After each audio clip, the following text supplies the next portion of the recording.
저 말씀 보기 원하는데요. 열왕기상 19장입니다.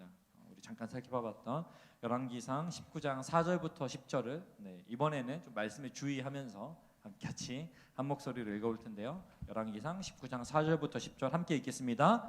자기 자신은 광야로 들어가 하룻길쯤 가서 한 로뎀나무 아래 앉아서 자기가 죽기를 원하여 이르되 여호와여 넉넉하오니 지금 내 생명을 거두시옵소서. 나는 내 조상들보다 낫지 못하니이다 하고 로뎀나무 아래에 누워 자더니 천사가 그를 어루만지며 그에게 이르되 일어나서 먹으라 하는지라. 본즉 머리맡에 숯불에 구운 떡과 한 병 물이 있더라. 이에 먹고 마시고 다시 누웠더니 여호와의 천사가 또 다시 와서 어루만지며 이르되 일어나 먹으라. 내가 갈 길을 다 가지 못할까 하노라 하는지라. 이 일어나 먹고 마시고 그 음식물의 힘을 의지하여 40주 40야를 가서 하나님의 산 호렙에 이르니라. 엘리야가 그곳 굴에 들어가 거기서 머물더니 여호와의 말씀이 그에게 임하여 이르시되 엘리야야 내가 어찌하여 여기 있느냐. 그가 대답하되 내가 만군의 하나님 여호와께 열심히 유별하오니 이는 이스라엘 자손이 주의 언약을 버리고 주의 제단을 헐며 칼로 주의 선지자들을 죽였음이오며 오직 나만 남았거늘 그들이 내 생명을 찾아 빼앗으려 하나이다. 아멘. 까마귀가 먹을 것을 가져다 주고 또 죽은 과부의 아들을 기도로 살리고 바알과 아세라 선지자 850명과 목숨을 건 싸움에서 승리하고 결과적으로는 결국 죽음을 보지 않고 승천한 선지자, 그런 위대한 선지자에게 여러분 두려움과 고통이라는 단어가 어울린다고 생각하십니까? 오늘 우리가 잠깐 살펴봤던 열왕기상 19장 3절과 4절을 세 번역으로 보면요 이렇게 기록되어 있습니다. 엘리야는 두려워서 급히 일어나 목숨을 살리려고 도망하여 유다의 브엘세바로 갔다. 그곳에 자기 시종을 남겨두고 자신은 홀로 광야로 들어가서 하룻길을 더 걸어 어떤 로뎀나무 아래로 가서 거기 앉아서 죽기를 간청하며 기도하였다. 요약하면요 두려움, 도망, 죽기를 간청하며 기도. 여러분 구약에서 가장 위대한 선지자라고 우리에게 일컬어지는 엘리야가 당하고 있는 이 고통이 어떠했는지, 그가 어떤 두려움을 느끼고 있었는지를 너무나 잘 보여주고 있는 한 대목인 것 같습니다. 이 땅을 살아가는 인간에게 고통은 정말 피할 수 없는 현실이죠. 그렇게 어떤 인간이라고 할지라도 그렇게 피할 수 없는 고통을 감당하는 현실이 쉽지 않다라고 하는 사실을 오늘 위대한 선지자 엘리야도 저는 보여주고 있다라는 생각이 들었어요. 사실 타락한 이 세상에서는요 이처럼 고통으로부터 완전히 자유해질 수 있는 방법은 없습니다. 그래서 제가 찰스 스탠리가 쓴 크리스천 감정 수업이라는 책을 보니까요 일생을 살다 보면 누구나 한 번 이상은 어려움과 인생의 장애물에 부딪히고 낙담과 좌절을 견뎌야 하고 정신적으로 고통스러운 일을 겪게 된다. 이것은 누구에게나 해당하는 보편적인 사실이다. 이런 마음의 상처로 힘든 사람은 분명히 당신 혼자가 아니다. 역사가 시작된 이후로 이런 상처를 경험한 사람들이 늘 있었고 그 감정을 극복한 사람들도 있었다. 이렇게 쓰는데요. 여러분 생각해 보면은 이게 비단 우리의 얘기가 아니고 오늘 엘리야만의 이야기가 아니라는 거죠. 다윗이요 시편 31편 9절에서 이렇게 고백합니다. 여호와여 내가 고통 중에 있사오니 내게 은혜를 베푸소서. 내가 근심 때문에 눈과 영혼과 몸이 쇠하였나이다. 바울은요 고린도후서 1장 8절 힘에 겹도록 심한 고난을 당하여 살 소망까지 끊어지고 우리는 우리 자신이 사형 선고를 받은 줄 알았으니. 또 마태복음 26장 38절에 예수님이 이렇게 말합니다. 내 마음이 매우 고민하여 죽게 되었으니. 여러분 방금 이야기했던 다윗, 바울, 예수님 그리고 엘리야까지 이들의 고백을 정리하면요, 한마디입니다. 하나님, 죽을 것 같습니다. 아니, 하나님, 죽는 것이 낫겠습니다. 차라리. 이것이 우리가 알고 있는 위대한 믿음의 선배 다윗, 엘리야, 바울, 그리고 예수님의 고백인 것이에요. 여러분, 우리는 고통이 없었으면 좋겠다라는 생각을 정말 많이 하게 됩니다. 저도 마찬가지고요. 그래서 진짜 고통이 없으면 좋겠다 막 이렇게 해서 제 인터넷에 고통이 없으면 좋겠다 막 이렇게 막 치고 막 이렇게 찾아보다 보니까 말콤 머거지래. 말콤 머거리지라는 사람이 고통에 대해서 이렇게 써는 게 있더라고요. 만일 괴로움을 제거해 버린다면 이 세상은 얼마나 무시무시한 곳이 되었을까요? 나는 오히려 행복을 제거해 버리겠습니다. 이 세상이 가장 무서운 장소가 될 것입니다. 왜냐하면 자신을 너무 중요하게 생각하고 자신을 너무나도 흡족해하는 이 생쥐 같은 인간의 버릇을 고쳐줄 모든 것이 사라져버리기 때문입니다. 인간은 지금도 충분히 악합니다. 만일 인간이 전혀 고통을 받지 않는다면 그는 정말 용납할 수 없는 존재가 될 것입니다. 이렇게 쓰고 있는 거예요. 고통이 없다고 해도 아마 우리는 만족할 줄 모른다는 거죠. 오히려 인간은 고통을 통해서 성장하게 되기 때문에 그렇다는 것입니다. 그래서 저는 한편으로는 고통이 없었으면 좋겠다라는 생각이 들면서도 이 말콤 머거리지가 이렇게 고통에 대해서 고통이 없다면 아마 그것이 더 불행일지 모르겠습니다라고 한 말이 공감이 되기도 합니다. 그럼에도 불구하고 많이 공감은 안 되었습니다. 왜요? 아무리 고통이 우리한테 도움이 된다고 해도 저를 비롯해서 우리 모두는 고통을 당하는 걸 원치 않기 때문에 그렇습니다. 왜요? 고통은 우리를 두려움과 또 괴로움으로 이끌기 때문에 그래요. 그걸 감당하기가 싫은 것입니다.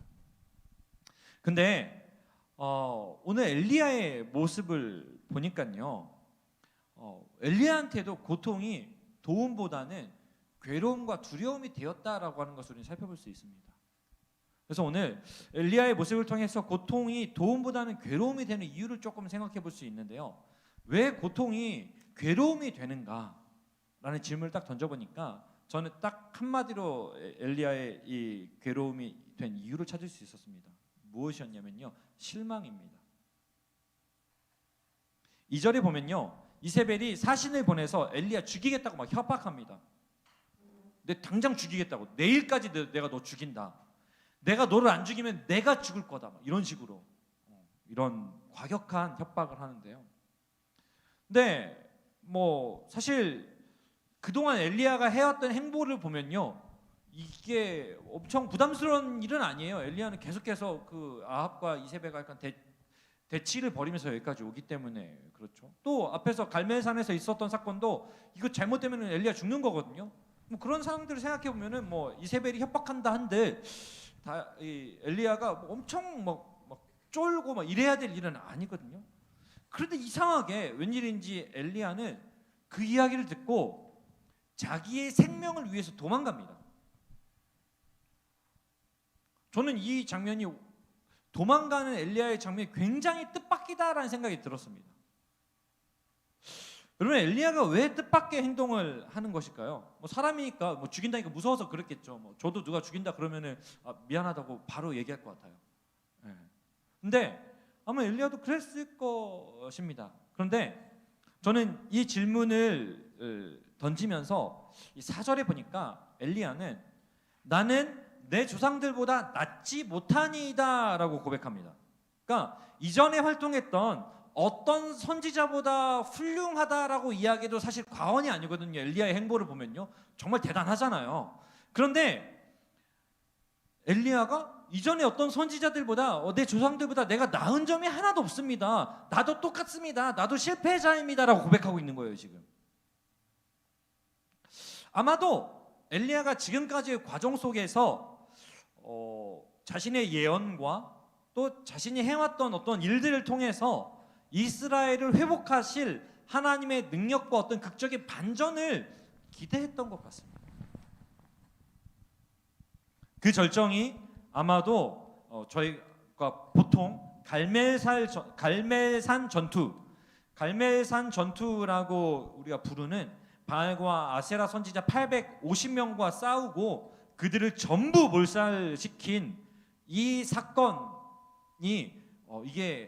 이 사건이 그 절정일 것이다라고 생각했던 것 같아요. 이 정도 했으면 됐다. 엘리야가 생각했던 것 같습니다. 이제는 이스라엘의 회복만 남았다. 이렇게 생각했던 것 같습니다. 기대치가 있었던 것이죠. 하나님의 능력에 대한. 그런데 그렇게 치열하지만 완벽한 전투를 마치고 돌아온 엘리야에게 들린 그 소식이 뭐예요? 아합과 이세벨의 회개 사건입니까? 아니죠. 아합과 이세벨이 회개하고 이 이스라엘을 개혁하겠다 이런 의지가 아니라 오히려 뭐예요? 엘리야를 죽이겠다는 선전포고였던 것이죠. 그러니까 엘리야는 어떻게 되는 겁니까? 실망할 수밖에 없는 거죠. 실망이었습니다. 실망. 이세벨의 위협이라고 하는 엘리야를 향한 그 고통은 이세벨의 위협이라고 하는 고통과 그 엘리야의 실망감이 만나자 엄청난 시너지를 발휘하면서 괴로움과 두려움이 되었다라고 하는 거예요. 결국 엘리야는 도망가서 차라리 죽여달라는 기도를 드리게 됩니다. 우리에게 고통이 괴로움이 되는 이유는 실망입니다. 실망감. 그런데 엘리야를 가만히 보니까 이 실망감에 뭐가 또 얹어졌냐면요, 고립감입니다. 엘리야는 10절과 14절에서 두 번이나 하나님께 똑같은 고백해요. 뭐라고 얘기하냐면요, 오직 나만 남았거늘 그들이 내 생명을 찾아 빼앗으려 하나이다. 오직 나만 남았거늘. 저도 가끔 여러분이 떠나고 나면 여기 빈 402호에서 나만 남았거늘 이런 마음이 들기도 하는데 오직 나만 남았거늘. 엘리야는 그동안 함께 하시는 하나님을 느꼈고 하나님의 능력을 경험했습니다. 그런데 이 싸움이 다 끝나고 나니까 뭐예요? 혼자 싸운 것 같았다는 거예요. 왜요? 실망감에 이 마음이 더해지니까. 그러니까 이 결과도 나 혼자 감당해야 된다라고 느꼈던 것 같아요. 엘리야는 실망감에 더해서 고립감을 느꼈고 이것은 엘리야를 극심한 두려움과 괴로움의 상태로 이끌어가는 거예요. 그런 엘리야가 여호와여 넉넉하오니 충분합니다. 나 할 만큼 했습니다. 이제 지금 내 생명을 거두소서라고 탄식하며 기도하는 것은 어찌 보면 당연한 일인 거예요. 사랑하는 여러분, 우리는 살아가면서 수많은 고통과 고난을 경험합니다. 그런데 이 고통과 고난은 내가 잘하고 말고와 크게 상관이 없을 때도 많아요. 그저 이것은요, 어떤 면에서는 이 세상이 안고 있는 문제일 뿐입니다. 하지만 아무리 이 세상이 안고 있는 문제이고 우리는 하나님께 속했다 할지라도 뭐예요? 그런 고통의 상황과 고난의 상황이 다가올 때 우리는 자연히 실망감과 고립감을 느끼며 큰 절망과 무력감에 빠져들게 되는 것이죠. 여러분 그런 경험을 많이 하지 않습니까? 그래서 차라리 엘리야처럼 차라리 죽는 게 낫겠다 싶은 마음이 들기도 합니다. 그런데 재미있는 게 뭐냐면요, 이 실망감과 고립감 속에서 엘리야에게 변하지 않는 전제가 하나 있다는 거예요. 변하지 않는 전제. 무엇이죠? 하나님이라는 전제는 변하지 않습니다. 하나님께 실망했고 하나님께서 홀로 내버려 두셨다라고 생각했지만 결국 하나님께 기도하며 요청합니다. 뭐라고 요청하죠? 차라리 죽여달라고. 우리는 이 고백이 회복의 시작이었다라는 사실을 너무나 잘 알고 있습니다. 자포자기하는 것 같지만 한편으로는 이 고백은 하나님께 맡겨드리는 고백이 되는 것입니다. 그래서 하나님은 그 하나님께 맡겨드렸을 때에서야 비로소 엘리야를 회복시키시는 거예요. 우리에게 필요한 자세가 뭐냐면요, 차라리 죽여달라고 해도 하나님 앞에 나아가서 하는 거예요. 못 살겠습니다 해도 차라리 하나님 앞에 가서 하는 거예요. 근데 우리는 주로 그걸 하나님 등지고 합니다. 하나님의 부재 속에서 합니다. 그것마저도 하나님께 드릴 수 있는 그게 뭐예요? 그게 믿음입니다. 맡겨드리는 거. 그런 엘리야를 하나님께서 회복시키시는데, 그렇다면 하나님의 엘리야를 어떻게 회복시키시는가? 제가 가만히 보니까요, 하나님은 좀 차근차근 회복해 가십니다. 먼저 육체를 회복시키셔요. 하나님 회복시키시는 방법은 육체를 회복시키시는 거예요. 극적으로 다 바꾸시는 것으로 회복하면 좋긴 좋을 텐데 그건 우리의 방식이더라고요. 그러니까 사실 이 상황에서 하나님이 엘리야 너 빨리 일어나가지고 딱 깨워가지고 빡 한 다음에 갑자기 가만히 있는데 몸에 힘이 막 들어가네.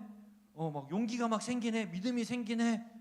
아자 나봐 이렇게 나도 모르게 막 소리가 질러지네. 그리고 정신 차리니까 아합의 궁 앞에 있고 이세벨이 멱살 잡고 있고 이런 우리는 원하죠. 이세벨을 매다 꽂고 아합이 잘못했다고 이런 그림 우리는 원해요. 아니 그것도 참 필요 없어요. 눈 떠보니까 아합과 이세벨이 한 번만 봐달라고 우리 아직 잘하겠다고 이런 그림을 원하는 거죠. 그게 우리의 방식입니다. 그래서 우리는 늘 조급합니다. 그런데 하나님의 방식은 좀 차근차근 해가시는 것이죠. 지쳐서 누워서 거의 뻗다시피 잠들어 있는 엘리야에게 찾아오셔서 제일 먼저 하는 게 뭐냐면요, 어루만져 주십니다. 토닥토닥. 저는 늘 하나님 좀 무서운 분이라고 많이 생각하는 편인데도 이 말씀을 보면서 하나님의 어마어마한 따뜻함을 좀 느꼈던 것 같아요. 그래서 저는 이번에 이 말씀을 좀 준비하면서 이 어루만지셨다는 표현이 얼마나 그렇게 저한테 크게 감동으로 다가가는지 몰라요. 어루만져 주셔요. 그리고 말씀하십니다. 일어나서 먹어. 좀 먹어라. 힘 좀 내라. 그래서 조금 먹었는지 엘리야가 먹고 다시 누웁니다. 그러니까 하나님 또다시 어루만지세요.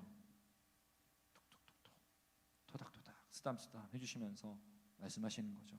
또다시 일어나 먹어. 너 아직 할 일이 남아있다. 하나님께서 뿅 하고 만들어 주시는 것이 아니라 어떻게 해요? 육체 어루만져 주시고 육체를 회복시켜 주시는데 어떻게 해요? 스스로 일어나서 먹을 수 있도록 격려해 주시는 겁니다. 일어나 힘을 낼 수 있도록 도와주시는 거죠. 그렇게 엘리야를 일으켜 세우시고 호렙산까지 이동할 수 있게 도와주시는 거죠. 의지를 세워주시고 그 의지를 가지고 다시 사명을 감당할 수 있도록 차근차근 풀어가시면서 회복하시는 것. 그래서 하나님은 육체의 회복을 제일 먼저 시키세요. 육체를 회복시켜 주신 하나님은 또 어떻게 회복하시나 봤더니 두 번째로 보니까 사명을 회복시키시더라고요. 호렙산에 도착한 엘리야에게 하나님이 임재하세요. 그리고는 아까 우리 퀴즈에 나왔던 것처럼 물어봅니다. 내가 어찌하여 여기 있느냐? 두 번이나 물어보세요. 내가 어찌하여 여기 있느냐? 이 말은 뭐냐면요, 너 여기 이렇게 있을 것이 아니야. 너 이렇게 주저앉아 있을 것이 아니야. 너 일어나서 가야 돼. 아직 너에게 할 일이 남아있어. 이게 끝이 아니야. 실망하지 마. 좌절하지 마. 이게 끝이 아니야. 내 계획은 여기서 끝나는 게 아니야. 이세벨의 분노로 끝나는 게 아니야. 하나님께 말씀하시는 거예요. 사명의 자리로 나아가라. 내가 어찌 여기 있느냐. 사명의 자리로 나아가라. 내가 너를 통해서 할 일들이 남아있단다. 그렇게 12절에 보면은 세미한 소리로 말씀하십니다. 작지만 부드럽지만 분명한 하나님의 음성. 하지만 이 세미한 음성은 그저 작은 소리가 아니라 그 어떤 소리보다도 크고 강력한 소리로 엘리야의 사명을 회복시키시는 하나님의 소리인 것입니다. 그래서 C.S. 루이스가 쓴 고통에 관한 굉장히 유명한 책이 있는데 그게 뭐냐면 고통의 문제라는 책이에요. C.S. 루이스가 거기서 뭐라고 얘기하냐면요, 하나님은 우리의 즐거움을 통해 우리에게 속삭이시고 우리의 양심을 통해서는 말씀하시지만 즐거움을 통해서는 속삭이신대요. 그런데 우리의 고통을 통해서는 외치신다. 고통은 귀먹은 세상을 깨우시는 하나님의 확성기이다. 엘리야가 당하고 있는 고통의 상황을 통해서 세미하지만 강력하게 엘리야의 사명을 하나님께서 깨워주십니다. 그런 의미에서 고통은 오히려 우리를 회복시키시고, 그런 의미에서 고통은 우리에게 사명을 깨워주시는 하나님의 확성기인 것입니다. 엘리야가 지쳐 누워있지만 이 고통을 통해서, 이 과정을 통해서 하나님이 깨우쳐 주시는 거예요. 너에게 아직 할 일이 남았다. 850대 1로 싸우고 그걸로 끝나는 게 아니야. 너도 할 일이 남아있어.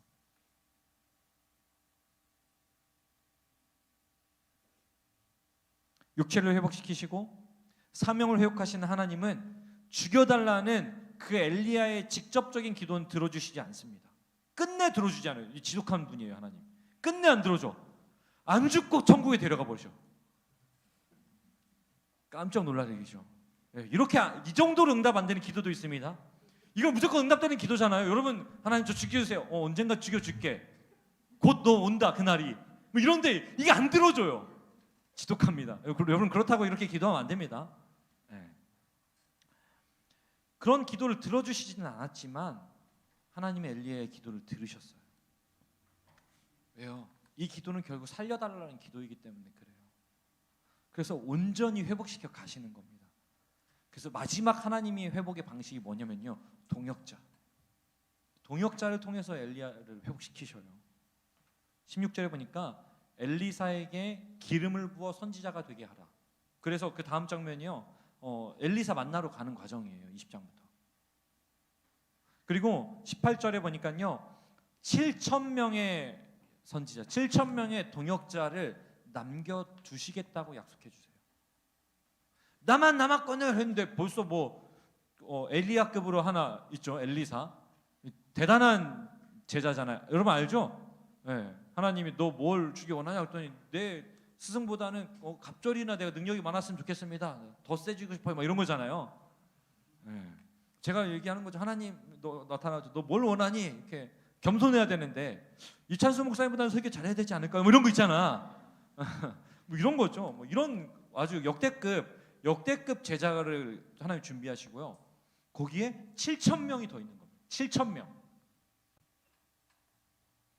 여러분, 하나님의 응답의 방식은요, 하나님의 회복의 방식은요, 우리가 상상하는 것을 넘어섭니다. 우리를 차근차근 우리의 속도와 맞지 않을지라도, 우리의 조급함과는 맞지 않을지라도 하나님은 우리의 육체를 회복시키시고 우리의 사명을 회복시키시고 그 길을 혼자 가지 않도록 하나님께 붙잡아 주신다는 거예요. 엘리야가 처한 고통의 상황은 엘리야의 실망감과 고립감을 만나서 괴로움과 두려움이 되었습니다. 하지만 엘리야의 실망감과 고립감을 만나서 괴로움과 두려움이 되었지만 그것은 하나님을 만나자 회복되었습니다. 그것이 하나님을 만나자 사명의 자리로 나아갈 힘과 소망을 얻게 된 거예요. 여러분, 우리에게 고통이 다가올 때 내 안에 있는 실망감과 고립감이 그것을 만나게 하지 않도록 해야 됩니다. 무엇이 만나게 해야 됩니까? 내 안에 살아 역사하시는, 나와 변함없이 함께 하시는 하나님과 그것이 만나게 해야 된다는 것이에요. 마지막으로 이 얘기하고 마무리하려고 하는데요, 전능자의 그늘이라는 책을 쓴 엘리자베스 엘리엇이라는 분 이야기 한 번쯤 들어봤을 거예요. 결혼한 지 27개월 만에 남편의 순교로 아이와 덩그러니 둘만 남겨졌어요. 여러분 생각해 보세요. 20대 결혼한 지 27개월, 2년 반도 채 안 돼가지고 아이와 자기만 남겨두고 남편이 순교했어요. 선교지에서 식인 부족에게. 그런데 그 선교사님이 2년 뒤에 다시 그 부족에게 들어갑니다. 근데 하나님의 놀라운 역사는 여기서 시작돼요. 그렇게 그 부족에게 이 부인, 아내 선교사님을 통해서 역사가 시작됩니다. 그리고 그 부족에게 복음이 전해져요. 그리고 무려 이 선교사님 거기서 16년을 사역하십니다. 근데 너무 아름답죠. 그렇게 하고 고국에 돌아와서 재혼을 했는데 3년 반 만에 재혼한 남편이 또 암으로 세상을 떠나요. 그것뿐만이 아닙니다. 그 아내 선교사님이 그 이후로도 본인에게도 질병이 생기고 이런 과정을 겪게 되거든요. 그야말로 고통의 연속인, 누구도 상상하지 못할 고통의 연속인 삶을 살았던 것이죠. 이 엘리자베스 엘리엇 이 선교사님이 고통은 헛되지 않아요라는 책을 썼어요. 고통은 헛되지 않아요. 그 책에 보면 이런 말이 나옵니다. 내가 과부가 된 것은 내 선택이 아니었다. 내가 과부가 된 것은 내 선택이 아니었다. 그것은 하나님이 허락하신 일이었을 뿐 아니라 매우 실질적인 의미에서 하나님이 무언가 큰 일을 위해 주신 선물이었다. 나는 이 점을 늦게나마 이해했다. 이런 무슨 말이에요? 처음엔 선물이 아니었던 거죠. 고통은 고통이었을 뿐이에요. 그래서 감당해야 했던 것입니다. 그러면서 이렇게 얘기합니다. 그리고 이것은 나만을 위한 선물이 아니라 불가사의한 방법으로 세상의 생명을 위한 선물이 되었다. 내가 이 점을 꼭 이해할 필요는 없었다.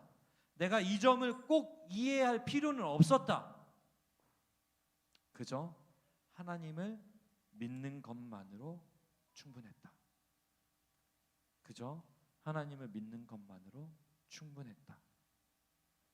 사랑하는 여러분, 우리가 고통을 이해할 수 없어요. 하지만 하나님을 그저 믿으며 그분께 우리의 마음을 쏟아놓으며 나아간다면 그분은 분명히 우리를 회복시키실 거예요. 그리고 그분은 분명히 답을 주실 거예요. 그리고 그것이 분명히 선물이었다라고 고백하게 하실 것입니다. 물론 그 속도가 더디고 또 우리가 원하는 방식이 아닐 수도 있어요. 그렇지만 하나님 분명히 회복시키실 거예요. 그리고 우리를 사명으로 이끄실 것입니다. 우리를 압사시킬 듯이 다가오는 고통의 현실 속에서 우리가 모두 하나님께 함께 이렇게 외칠 수 있기를 원합니다. 하나님, 제게 고통은 헛되지 않아요. 하나님, 제게 고통은 헛되지 않아요.